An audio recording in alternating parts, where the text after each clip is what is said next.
Welcome. Today, France is commemorating 10 years since the terrorist attack on the cartoonists at the magazine Charlie Hebdo. It was on the 7th of January 2015 that brothers Sharif and Saeed Kouachi stormed the paper's offices, killing 12 people in retaliation for its printing of cartoons of the Prophet Muhammad. The violence triggered global outrage, not least among journalists who said press freedom was under attack, and that spawned the famous slogan, Je suis Charlie, or I am Charlie. France 24's Siobhan Silk takes a look then at the legacy of the Je suis Charlie movement a decade on. The 11th of January 2011, just days after the attack on Charlie Hebdo and the kosher supermarket, more than 4 million people marched in Paris with a simple message: no to terrorism, yes to peace and tolerance. On that day, Charles Bousquet climbed the statue of the Spirit of Freedom on the city's Place de la Nation. The image of him wielding a giant pencil became a symbol of freedom of expression. We were all united. We were all friends. It's crazy when you think about it 10 years on. When you see the divisions in the country that have been clear since the elections in June. 10 years ago, no one was divided. We were all united for the same cause. Another image that became iconic of the movement, an embrace between a marcher and a riot police officer. This moment was the birth of a lasting friendship between Thierry and Steve, but a decade later, the memory is bittersweet for the two men. If the politicians had taken lessons from what happened that day, maybe they would have joined together to build a different France. Days after, we had marches and rallies, but it only lasted a week. A week during which French people marched together under the slogan Je suis Charlie, I am Charlie. So how has the work of satirists and cartoonists changed in the decades since the attacks on the Charlie Hebdo magazine? And do journalists still identify with the rallying cry, I am Charlie?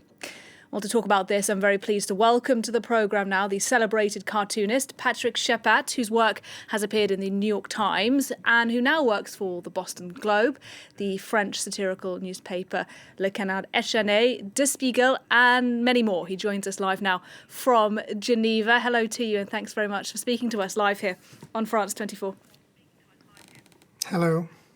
Hi.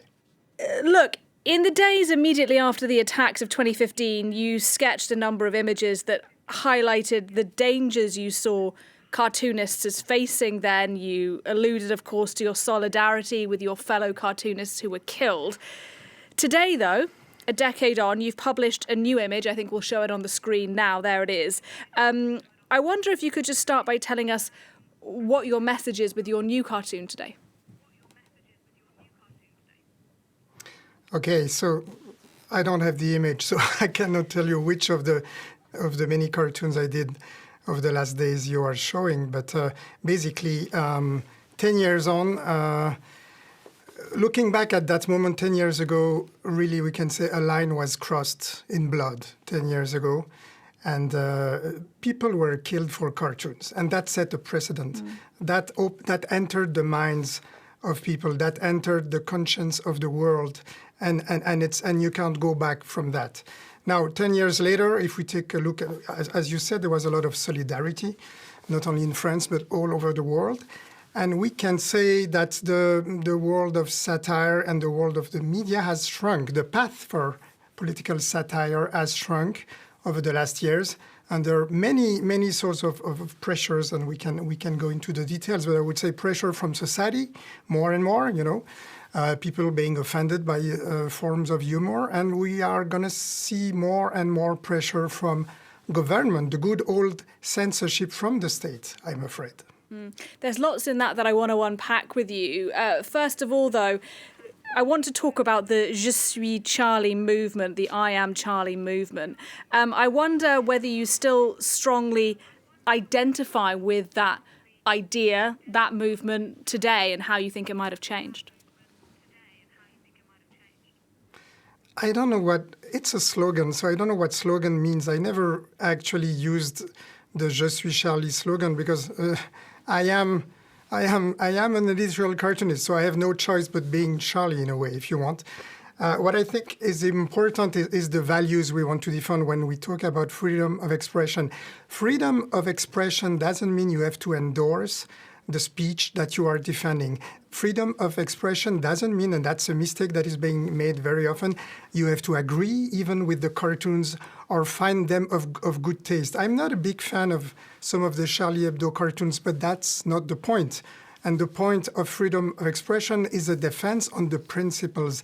And those principles have to be defended every day. They are more important today than even yesterday. And it's actually a fight that goes on. Because as I said, society has become less and less tolerant for controversy. Let's put it that way. Again, there's so much in that I do want to talk about with you, but just on the attacks themselves, because we are marking this 10-year anniversary today, I wonder if that violence changed how you approach your work, whether it changed the kinds of cartoons that you draw. You know what? It's a hard answer.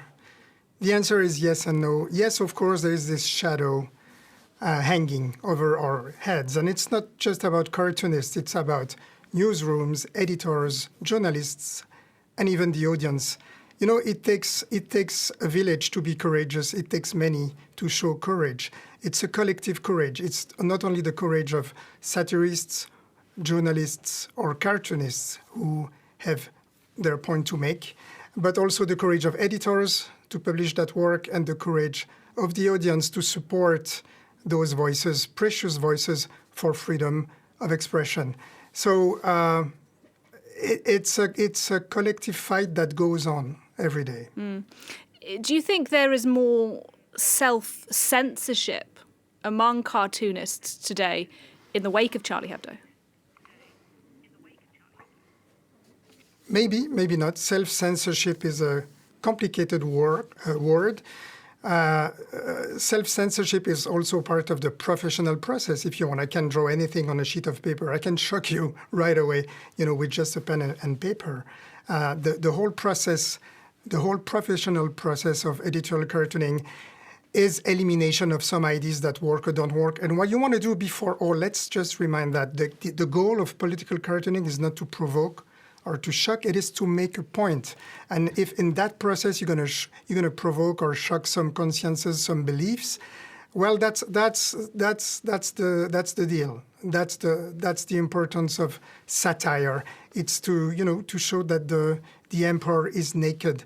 And in today's world, we're not only talking about the religious extremists. By the way, Islamism is a political movement. It's a political form of power. We're not talking about religion.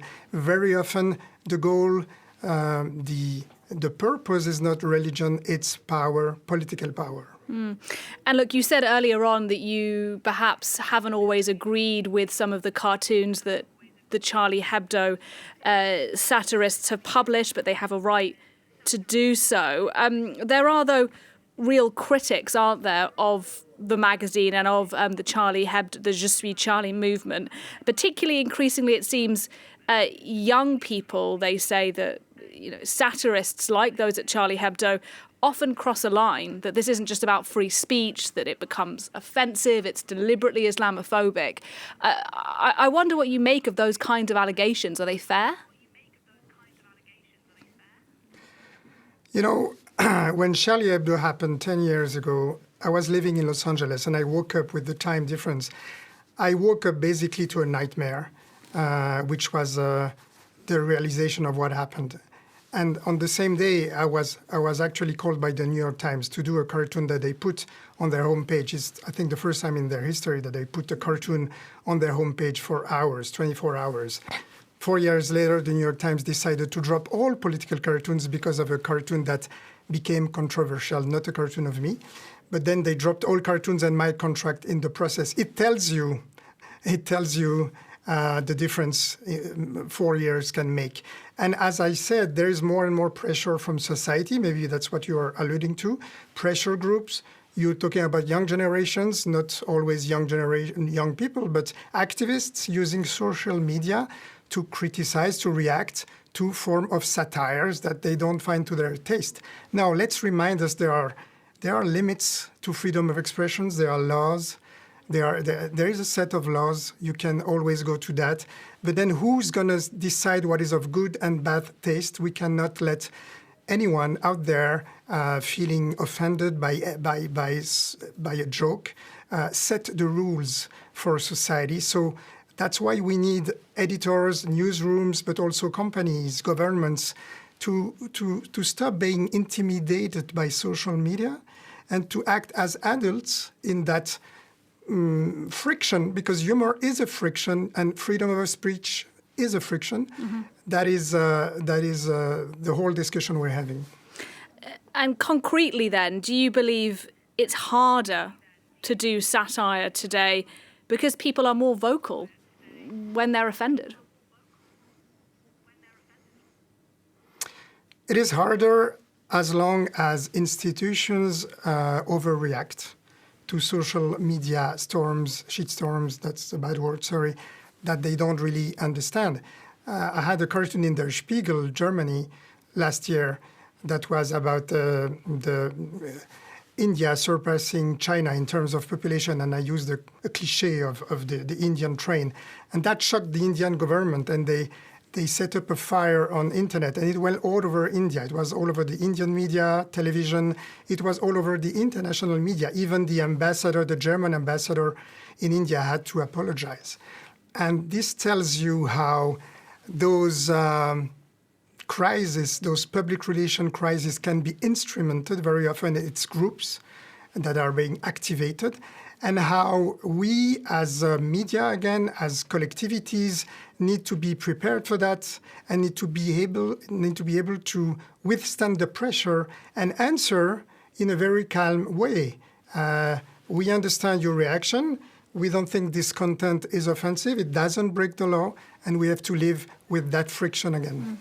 Just a final question for you. I want to ask you about a story that's very topical right now. A cartoonist for the Washington Post newspaper has resigned after the paper refused to publish a satirical cartoon of the owner of the newspaper, Jeff Bezos, kneeling before a statue of Donald Trump. I wonder what you make of that story and what you think it tells us about the challenges that satirists like yourself face today.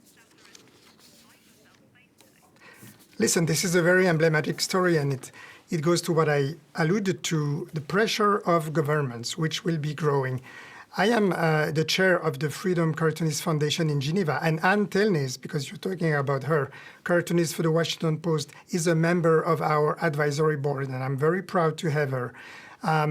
What she showed was not only an act of courage and principle. She showed, she did the work that the Washington Post has been famous for, which is keeping the powerful, responsible. She showed in a biting but very realistic cartoon. She showed Jeff Bezos, which is not only a billionaire, not only one of the richest men in the world, but also the owner of the Washington Post today, kneeling to Donald Trump. She showed the power play in Washington today, where you have tech moguls and the whole finance industry aligning with the Trump administration. And that's the work of political satire. Just in this context today, in the context we are describing, the context of self-censorship, the Washington Post couldn't find the nerve to publish that cartoon. And I think what she did was a gesture of honor, and what the Washington Post did was to humiliate itself in the process. It's been fascinating to talk to you today as we look back at the Charlie Hebdo attacks and the anniversary. Patrick Chappatte, thank you very much. Thanks a lot.